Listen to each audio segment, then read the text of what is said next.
قرآن مجید فرقان حمید کی سورۃ العصر۔ امام طبرانی رحمۃ اللہ علیہ نے لکھا ہے کہ صحابہ کرام علیہم رضوان کا یہ طریقہ تھا کہ جب وہ ایک دوسرے سے ملاقات کرتے تو سلام کے بعد سورہ عصر کی تلاوت کرتے تھے۔ اس سورہ مقدسہ کے اندر اللہ تبارک و تعالیٰ نے بندہ مومن کی زندگی کا جو دستور ہونا چاہیے وہ بیان فرما دیا ہے۔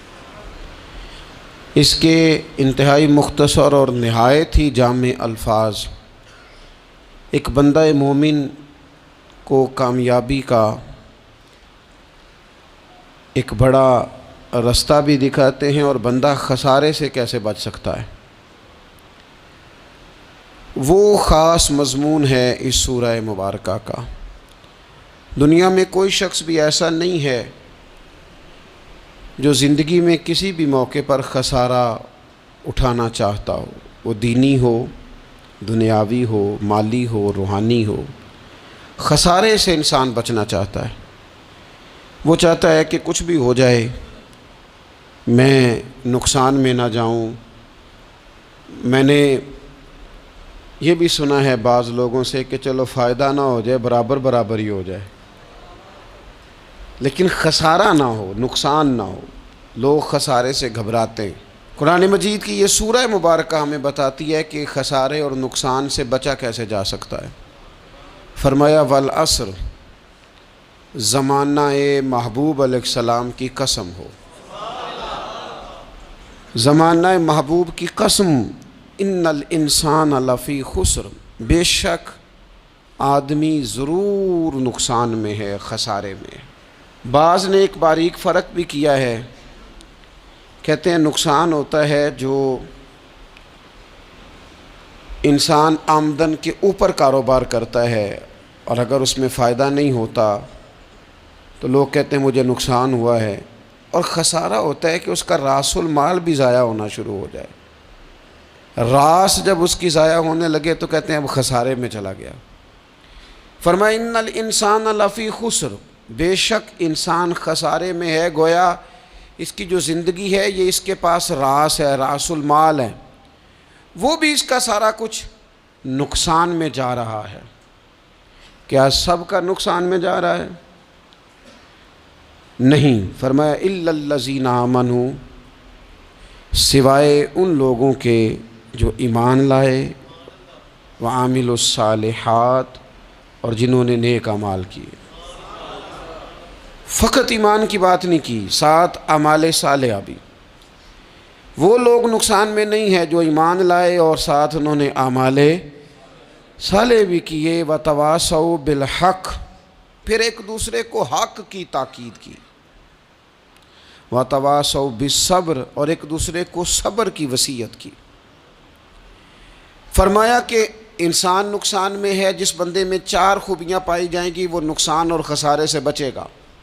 دیکھیں نا، ایک آدمی دکانداری کرتا ہے تو اسے سمجھایا جاتا ہے کہ اگر تو چاہتا ہے نقصان سے بچے تو ذرا مال خود لینے جانا، دکان پہ وقت دینا، تو گلے پہ خود بیٹھنا، یہ کچھ چیزیں سمجھائی جاتی ہیں اپنے بچوں کو، بلا مثال و بلا تشبیہ، صرف سمجھانے کے لیے عرض کرتا ہوں۔ قرآن مجید نے کہا ہے اگر خسارے سے بچنا چاہتے ہو تو 4 کام کرو، ورنہ تمہاری زندگی روز بروز نقصان میں جا رہی ہے، خسارے میں جا رہے ہو، اصل مال بھی ضائع ہو رہا ہے۔ یہ 4 باتیں اگر تم اپنے اندر پیدا کرنے میں کامیاب ہو گئے تو تم خسارے سے بچ گئے۔ کون کون سی؟ الا الذین آمنوا، ایمان لاؤ، پختہ ایمان، یقین کامل کی دولت، یؤمنون بالغیب، غیب پر ایمان، طاقتور قسم کا ایمان، ایسا ایمان کہ جو انسان کو اتنا پختہ کر دے کہ اس کے لیے نیکی کے رستے پہ چلنا آسان ہو جائے اور بدی سے خود بخود اس کی طبیعت و چاٹ ہونے لگے۔ پختہ ایمان ہو، مضبوط، وعاملوا الصالحات، اور پختہ ایمان کے بعد پھر اعمال صالحہ سے اپنے آپ کو آراستہ کرو۔ تمہاری زبان سچ بولے، تمہاری آنکھیں شرم و حیا والی ہوں، تمہارا وجود جب بھی قبول کرے رزق حلال ہی کو قبول کرے، سوچیں ستھری ہوں، نظریات پاکیزہ ہوں، طبیعت خیر خائی والی ہو، کسی کے لیے اچھے جذبات رکھتے ہو،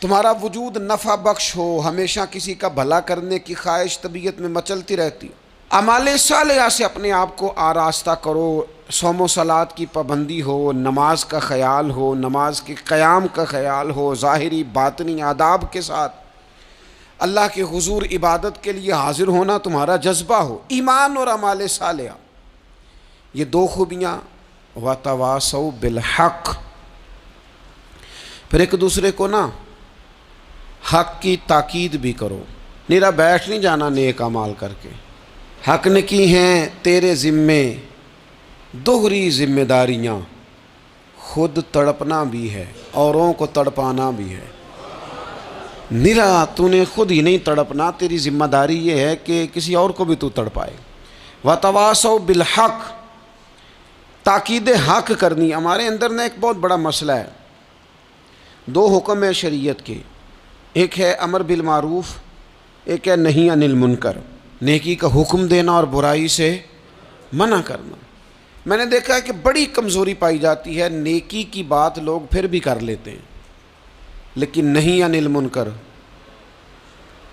کسی بندے کو برائی سے روکنا، منع کرنا، طبیعت ہوتی ہے گڈ بک میں رہنے کی، مزاج ہوتا ہے سب کی آنکھوں کا تارا بننے کا، اپنے گھر کے اندر بھی اتنی جرت کا مظاہرہ نہیں کرتے کہ غلط کو غلط کہہ سکیں، حق بات کی تائید کر سکیں، طاقت ہی نہیں ہوتی۔ ایسی عجیب سیاست سکھا دی گئی ہے کہ ہر شخص ایک عجیب رنگ میں اپنی زندگی بتانا چاہتا ہے۔ قرآن مجید کہتا ہے خسارے میں چلے جاؤ گے اگر کلمہ حق تمہاری زبان پر نہیں آتا، اگر کلمۃ الحق ادا کرنے کی تمہارے اندر طاقت نہیں ہے تو تم نے ضائع کر دیا سارا وقت، حاصل کیا کیا؟ کہیں اگر اپنی برادری، اپنا قبیلہ، اپنا خاندان کسی موقع پر غلط ہے اور سامنے کوئی قبیلہ ٹھیک ہے تو آپ تائید کریں سامنے والوں، آپ کے اندر یہ اخلاقی جرت ہونی چاہیے کہ غلط کو غلط کہہ سکیں اور صحیح کو صحیح کہہ سکیں۔ نبی اکرم علیہ السلام نے فرمایا تم میں سے جو برائی دیکھے وہ چاہیے اسے کہ وہ ہاتھ سے بدل دے، مظاہرہ کرے جرت کا کہ میں نہیں ہونے دوں گا، اور فرمایا اتنی طاقت نہ ہو تو زبان سے ہی کہہ دے، اعلان کرے برائی کے خلاف، اور فرمایا یہ بھی نہ کر سکے تو دل میں ہی برا جان لے، ذالک اضعف الایمان، یہ کمزور ایمان کی علامت ہے۔ تو حق بات کا مزاج، میں نے اپنی قبر میں جانا ہے، او میاں آپ کے ذمے اللہ تعالیٰ نے قانون لگایا ہے، کنتم خیر امۃ اخرجت للناس تأمرون بالمعروف وتنہون عن المنکر، تم نے لوگوں کو بھلائی کا حکم دینا ہے اور برائی سے منع کرنا ہے۔ غلط کام ہو رہا ہو تو آپ غلط کو غلط ہی نہیں کہیں گے، آپ کی طبیعت اس طرح کی ہو جائے کہ آپ بات چپ سادھ لیں، آپ کی زبان پر کسی مظلوم کے حق میں کوئی کلمہ ہی نہ آئے۔ ایک بستی میں 2-3 لوگ بڑے نیک رہتے تھے اور باقی بستی ساری گناہوں میں، معاذ اللہ، اللہ کی نافرمانیوں میں، حدوں کو توڑنے میں مشغول تھی۔ اللہ کریم نے فرشتوں کو حکم دیا کہ اس بستی کو الٹ دو۔ فرشتوں نے عرض کی مالک وہاں تیرے 2-3 نیک بندے بھی تو رہتے ہیں، تو رب کریم نے فرمایا سب سے پہلے انہیں تباہ کرنا۔ مالک نیکوں کو، پرہیزگاروں کو، فرمایا یہ کس طرح کے پرہیزگار ہیں، خود تو نمازیں پڑھتے رہے اور میری نافرمانی دیکھ کے کبھی ان کے ماتھے پر شکن تک نہیں آیا،